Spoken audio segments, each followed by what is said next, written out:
Here's what we're doing today. We have 4 of these blanks. They're 3 inches diameter. It's aluminum 6061, and I have to turn them into 4 of these big old hand wheels. We got a knurled edge. We have a regular bolt pattern around the diameter, and it has to accommodate a 3/4 10 piece of all thread. There's our blank. That's finished. We have a couple operations to do. First, I'm going to face each side, and then it's going to go over to the Bridgeport, and I'm going to locate 3 holes. The reason I'm doing that, I got to find a way to bolt it to the Bridgeport that'll let me get all the way around. That means I have to bolt it from the inside downwards. Once that's done, we're going to go back to the lathe. We're going to punch that hole up to 3/4 10. Probably tap it at some point. Do the outside, knurl it, and then take it back to the Bridgeport for the finger holds.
So I have a locating hole right here, and I left this loose on the table so that I could use this center to find its 0.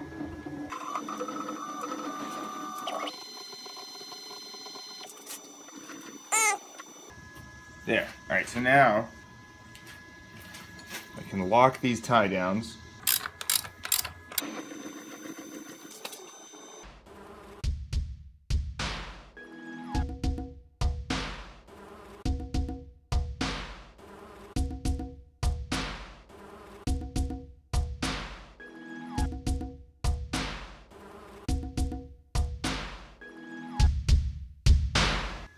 So I did something a little dumb the first time. This time I'm going to do it a little smarter. This machine has a non-zero amount of backlash, and when you know your machine has some backlash, the computer can do what it can to compensate it out, but it ain't perfect. What you should do if you want to make like a regular hole pattern is if this is like, say you got 3 holes you want to drill, 1, 2, 3. So you go 1/4 inch, 1/4 inch, 1/4 inch, and then go backwards past it, and then start advancing in the same direction, and then go 3/8, 3/8, 3/8, half, half, half, and now you have 3 1/2 inch holes. And that's a preferred way to do it, because you'll always know that when it starts traveling, when the tool starts traveling from here to here, it'll travel 10 revolutions, which is 1,001 thousandths. An inch. It'll be an inch. There's our 3 holes. 3 1/2 inch holes. What I'm going to do now is I'm going to put this back on the lathe, and I'm going to use my dead center to locate it like that up against the chuck, because I know my dead center is nice and true. And then I'm going to use a 4-jaw chuck to grip it that way, slowly, bringing tension in on each side. That way I know this spins true.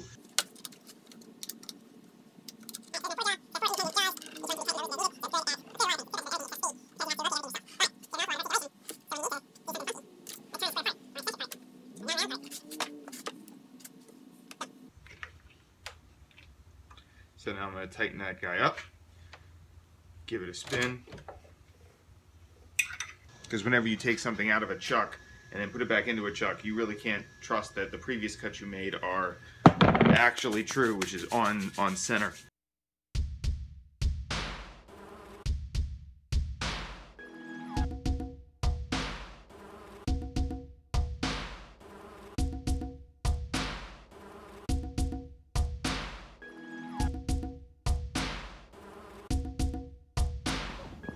So now I have a hard part to do.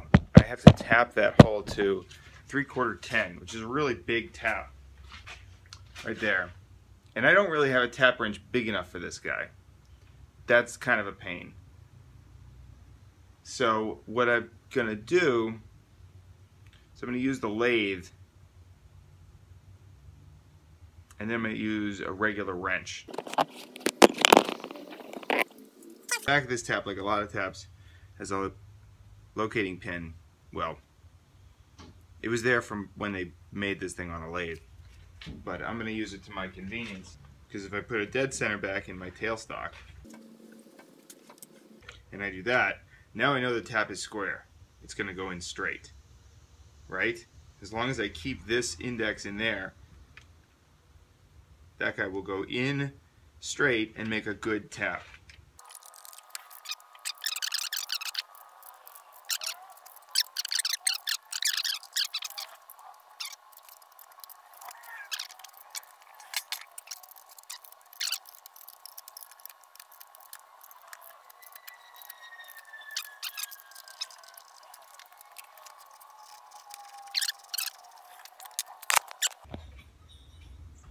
Good.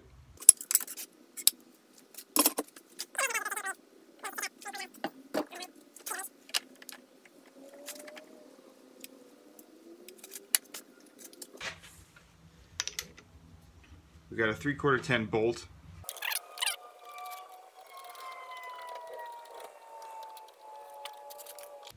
Take the work. We're going to spin it on. And if I did a good job tapping that hole straight, when it goes on, it should be pretty darn square.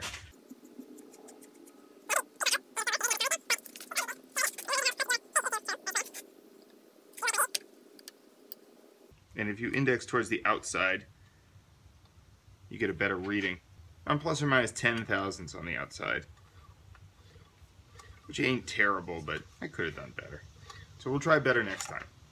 In order to get the knurler performing at its best, I'm going to do a skimmed cut on the outside to true up the outside here. And then I'm going to turn the lathe into its slowest setting and gently start knurling things. It tends to make a mess. So I'm going to try to get good camera footage of this without destroying my phone. My knurler, I have this kind, the scissor type knurler. It has two textured cutters in 90 degrees from each other. The book says this is a 22 pitch knurler, and the book says that you need to turn the outside diameter here to some multiple of 22 times pi. I think that's the math, such that when you go all the way around the outside, the knurls will line up again on the other side. That's not as critical with larger diameters, but it's super critical with small diameters. So I'm not going to bother this time, and we're going to see how good it looks without the math. Right? Clamps down on either side. You apply pressure slowly with this guy. When you knurl with a machine like this, you got to go slow because it tends to heat up the work a lot. And if you don't go slow, it'll skip and it'll make an ugly knurl. So on a South Bend and most other similar machines, there's a pin that locks the chuck with the primary spindle, and you want to disengage that so the two spin freely, and then you have a back gear assembly that is on an eccentric that rotates in place and meshes with the headstock spindle. And now one rotation on the belt, or one rotation on these pulleys, is going to give me a fifth of a rotation on the chuck. So I'll go nice and slow, and it'll look like this. There.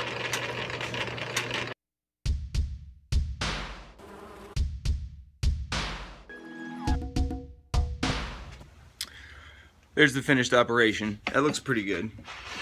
I feel like an awful lot of milling is finding goofy ways to hold things together so that you can do the operations you need to do without, I don't know, losing your ability to get to the places you need to get to. So I'm holding a couple bolts in a vise with a 1, 2, 3 block so that when I pop this part out, the next part can go right in the bolts, and hopefully it'll be already located or already really close. So let's see how that works. So what we're going to do is we're going to use the Mach 3 wizard to make a circular bolt pattern so that we have nice grubby places to put fingers when you hold this thumb screw.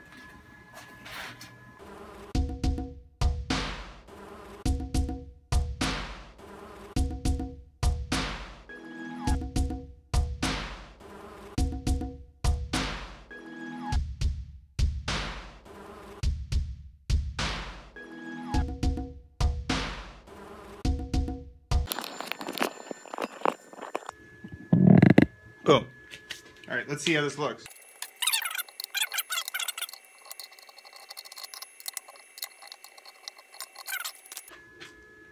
So that looks nice. Oh, you guys are unexposed, or overexposed. There we go. So I put these little grooves in here. I'll get rid of that burr with a file. I think that just looks a little nicer. It looks like more something that came out of a proper shop. Yeah. Sweet. 3 more to go. 1, 2, 3, 4. So this is what I look like not in shop clothes.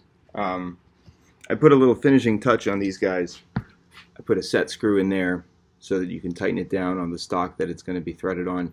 I milled a little flat into the side of these guys. That's the all thread it's going to ride on. And I put a little flat in there so that the grub screw's got something to hold on to. Boom.